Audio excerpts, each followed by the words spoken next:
Hello नमस्कार dear student, welcome to success career. आज आप इस टेक्निकल क्लास में जा रहे हैं। ISRO, DRDO, ALP, DMRC and other technical exam, जो आपके बहुत ही महत्वपूर्ण सभी तथ्यों को समावेश किया गया है और प्रीवियस ईयर के भी क्वेश्चन है। तो आइए स्टार्ट करते हैं। देखिए, ये जो टॉपिक है हमारा मेटल और नॉन मेटल यानी कि धातु और अधातुओं से रिलेटेड वीडियो है। तो आइए वीडियो को स्टार्ट करते हैं। देखिए, जो पहला हमारा टॉपिक है वो है धातु। तो धातु होता क्या है? धातु के बाह्यतम कक्ष में 1 2 3 इलेक्ट्रॉन होते हैं, जिसे त्याग कर धातु धन आयन बनाने की प्रवृत्ति रखता है। हाइड्रोजन के बाह्यतम कक्ष में 1 इलेक्ट्रॉन होते हुए भी यह अधातु है। ये इंपॉर्टेंट है, याद रखिएगा। क्यों? क्योंकि अभी हमने पढ़ा बाह्यतम कक्ष में 1 2 3 इलेक्ट्रॉन होते हैं, तो उसका त्याग कर वो धनायन बनाते हैं। लेकिन हाइड्रोजन के बाह्यतम कक्ष में 1 इलेक्ट्रॉन होते हुए भी यह अधातु है, याद रखिएगा। मनुष्य द्वारा सर्वप्रथम उपयोग की जाने वाली धातु तांबा है। मनुष्य द्वारा सबसे अधिक उपयोग की जाने वाली धातु Fe यानी कि लोहा है।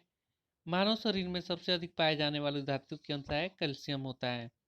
भूपर्पटी पर तत्वों का क्रम, ठीक है। तत्व पहले ऑक्सीजन, उसके बाद सबसे ज़्यादा ऑक्सीजन पाया जाता है भूपर्पटी पर, फिर सिलिकॉन, एल्युमिनियम और Fe यानी कि आयरन। उसके बाद भूपर्पटी में धातु का क्रम जो है, सबसे ज़्यादा एल्युमिनियम पाया जाता है, उसके बाद Fe यानी कि लोहा, उसके बाद कैल्शियम, उसके बाद सोडियम पाया जाता है। तो ये जो धातु के मुख्य और महत्वपूर्ण तथ्य थे। और भी हैं धातु के तथ्य। देखिए, सबसे हल्की धातु एग्जाम में पूछ लेता है, तो सबसे हल्की धातु कौन सी होती है? लिथियम होती है। सबसे भारी धातु कौन सा होता है? ऑस्मियम होता है। देखिए, सभी क्वेश्चन इसमें इंपॉर्टेंट है आपके टेक्निकल एग्जामों के लिए। सबसे कठोर धातु प्लेटिनम तथा तत्व हीरा है। कठोर धातु प्लेटिनम और हीरा है। देखिए, एक भी तथ्य ऐसा नहीं है जो एग्जाम में ना पूछा गया हो, और सारे तथ्य इंपॉर्टेंट है। तो प्लीज वीडियो को लास्ट तक देखें।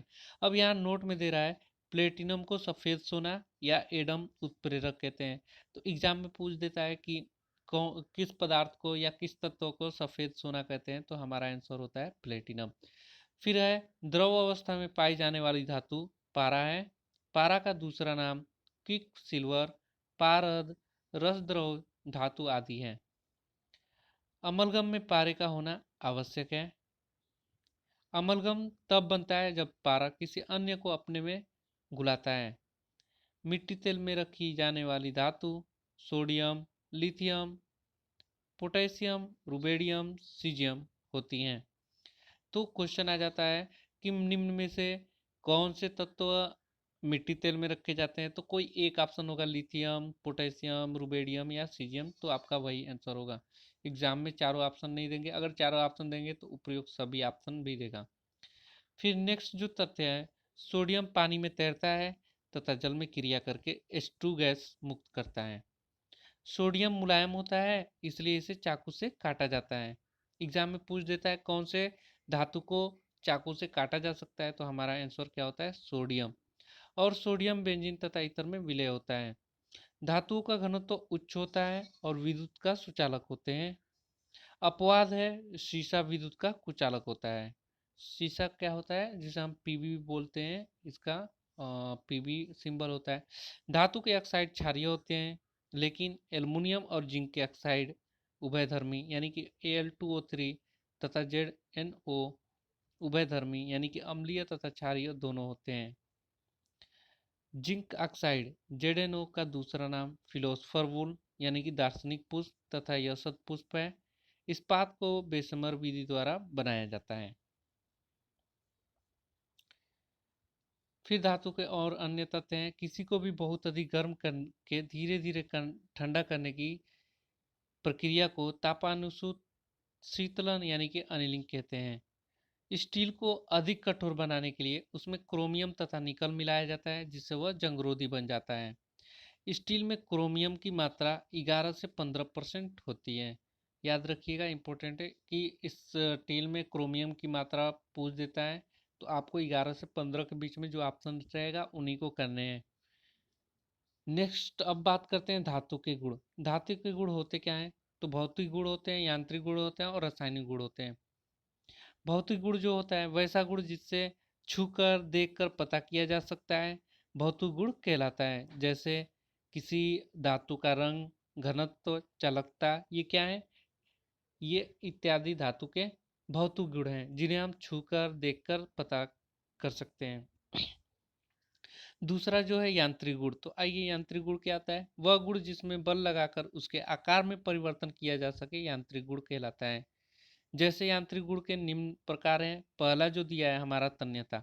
तन्यता क्या होता है कि खींचकर तार बनाए जाने का गुण तन्यता कहलाता है। किसी भी धातु का खींचकर तार बनाने जाने का गुण तन्यता कहलाता है।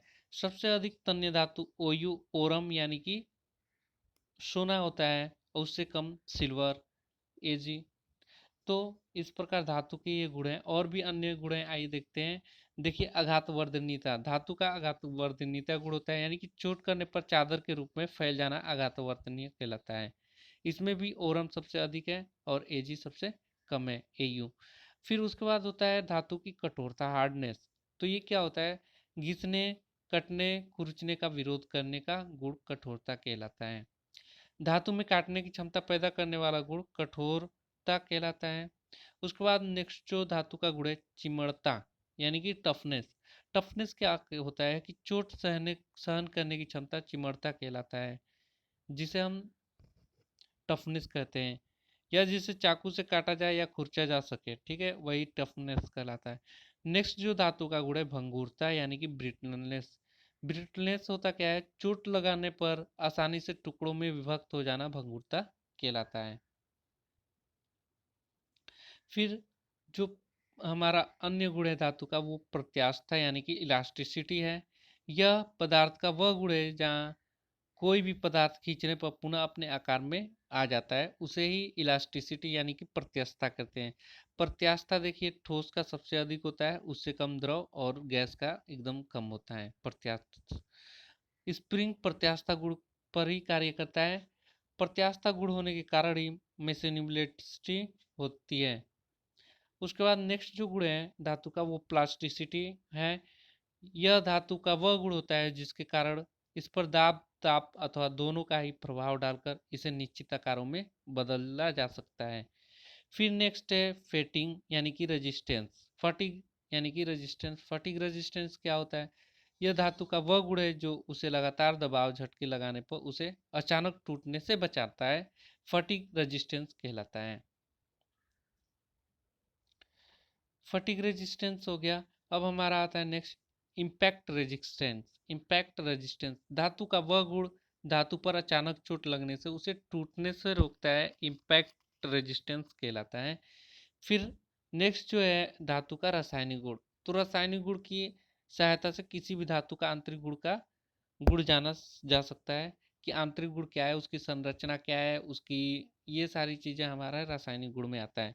रासायनिक गुण के आधार पर धातुओं को दो भागों में बांटा जाता है। जो पहला होता है लौह धातु और दूसरा होता है अलौह धातु। तो याद रखिएगा धातु धातु को कितने गुण होते हैं, रासायनिक गुण।